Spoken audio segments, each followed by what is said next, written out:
जय श्री राम सभी को। आज हम बता रहे हैं आपको सनातन धर्म के संस्कार के बारे में, नवम संस्कार कर्णवेद संस्कार के बारे में, जिसे कर्णवेद संस्कार भी कहते हैं, कर्ण छेदना भी कहते हैं, कान छेदन संस्कार भी कहते हैं, जो कि बच्चे के जन्म के कुछ समय के पश्चात किया जाता है, 5वें 7वें 9वें महीने में या कुछ इसके बाद में जीवन के विषम वर्षों में ये संस्कार किया जाता है, जैसे कि तीसरे वर्ष, 5वें वर्ष, 7वें वर्ष, 9वें वर्ष, 11वें, 13वें, इस प्रकार जीवन के विषम वर्षों के अंदर ये संस्कार किया जाता है। और इस संस्कार की बहुत महिमा है। इस संस्कार को उपनयन संस्कार करने से पहले ये संस्कार किया जाना चाहिए। प्राचीन समय में कर्ण छेदन किया जाता था, उसके बाद ही उपनयन संस्कार होता था और उनको गुरुकुल पढ़ने के लिए भेजा जाता था। तो इस संस्कार का हमारे शास्त्र के अंदर बहुत महत्व बताया गया है। कान छेदने के वक्त हम सबसे पहले मुहूर्त की बात कर लेते हैं। मुहूर्त अगर हम देखें, शुभ दिन देखना चाहिए। वार के अंदर शुभ है सोम, बुध, गुरु, शुक्र, ये वार होते हैं श्रेष्ठ। नक्षत्रों में चित्रा है, स्वर्ण है, हस्त है, अभिजीत है, स्वाति नक्षत्र आदि जो शुभ नक्षत्र हैं उनका हम इस्तेमाल कर सकते हैं, उन नक्षत्रों को ले सकते हैं। अगर फायदे की बात करें, क्यों छिदवाया जाता है ये कान? कान छिदवाने से राहु केतु का दोष है वो समाप्त होता है। जातक की कुंडली में अगर राहु केतु का दोष हो, इसी के कारण जीवन में आकस्मिक बाधाएं आती है।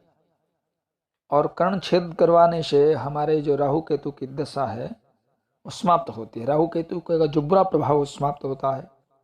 शरीर की व्याधि है और रोग का निवारण करने में भी ये अति श्रेष्ठ है। इससे श्रवण शक्ति, बालक की सुनने की क्षमता है वो तेज होती है।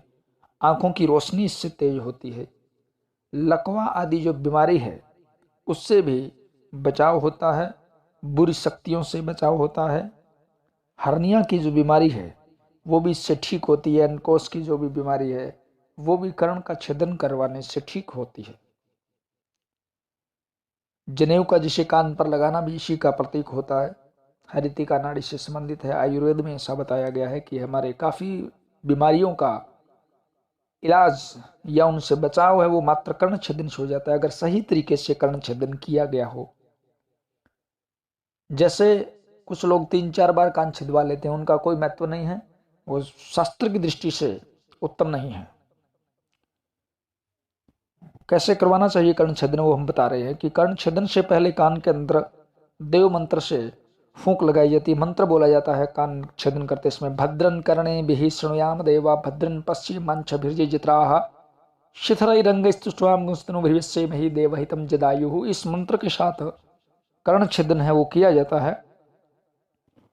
और कान का जो छेदन है वो भी वर्ण के अनुसार अलग अलग बताया गया है कि इसकी सलाका से करनी चाहिए, सोने की, चांदी की, लोहे की, साहे की। तो कान छेदन के बाद में बताया है कि सबसे पहले लड़के का दायां कान और लड़की का बायां कान का छेदन जो है वो पहले करना चाहिए, उसके बाद में हम दूसरे कान का छेदन कर सकते हैं। और कर्ण छेदन के बाद नारियल और हल्दी का तेल लगाएं, जिससे कि किसी प्रकार का इन्फेक्शन ना हो। और इसके लिए वार हमने बताया कि सोम, बुध, गुरु, शुक्रवार ले सकते हो। नक्षत्रों में चित्र, श्रवण, हस्त, अभिजीत, स्वाति आदि शुभ नक्षत्र ले सकते हो। और उस दिन 4, 9, 14 तिथियां ना हो, क्योंकि इनको रिक्ता तिथि माना गया है। संक्रांति ना हो। सूर्य जब किसी दूसरी राशि में प्रवेश करते हैं 1 माह के बाद में, तब संक्रांति मानी जाती है। उस दिन अमावस्या ना हो और गुरु शुक्र अस्त भी ना हो।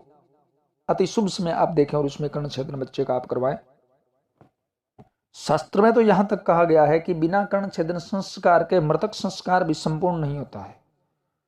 मृतक संस्कार के लिए वो व्यक्ति वर्जित माना जाता है, ऐसा भी शास्त्र में वर्णन आता है। लेकिन कालानुसार क्या हो गया, ये सिर्फ लड़कियों को ही करवाया जाता है। लड़कों का लगभग बंद हो गया है, लेकिन इसका बहुत महत्व है रोगों के लिए, दशाओं के लिए। ज्योतिष में, आयुर्वेद में इसका बहुत महत्व है। और ये नवा संस्कार है हमारा। और कुछ आपने जानना हो तो कमेंट बॉक्स में पूछ सकते हैं। जय श्री राम।